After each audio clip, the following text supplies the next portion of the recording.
Nigel Farage is the king of free speech. You can see his show on GB News, which is available on Flash, where you can also watch Sky News and all of our shows on demand. As you know, FINA made its decision yesterday based on biology about the fact that trans athletes could one day dream of going to the Olympics, but they'll be competing in their own category, not against biological women. In the UK, their Minister for Sport approves of it. Yeah, I think it's absolutely the right decision that they've reached. And I am going to encourage other sports. The fairness should always trump inclusion.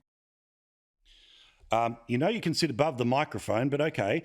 Joining us now is Nigel Farage. Nigel, nice to see you, mate, if I can see over the microphone here.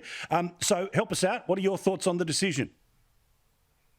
Well, sometimes those of us of a conservative, traditional mindset can get very depressed to the point of wanting to give up as we see trans rights overtaking basically women's rights. And in the case of swimming, Leah Thomas, 6'3", went through puberty as a male, competed as a swimmer as a male, was about 500th in terms of world rankings, suddenly decides to become a woman and starts winning races. And you think to yourself, this is so depressing. I mean, think of young girls all over the world getting up at 5 o'clock in the morning to go and practice their swimming before school.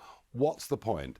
And you're right, FINA have made this decision that nobody who has been through puberty as a male can now compete in female events. It is a victory for common sense, a victory for women's sports. And I think the pendulum is starting to go back. It's not that we want to discriminate against people with gender dysphoria. They've got their own problems in life to deal with. They've made their own decisions, but we cannot have a tiny minority changing the lives of the rest of us. And I think this is, really good news.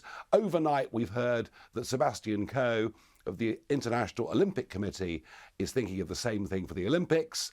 And this is good news. It really is. Yeah, bloody oath.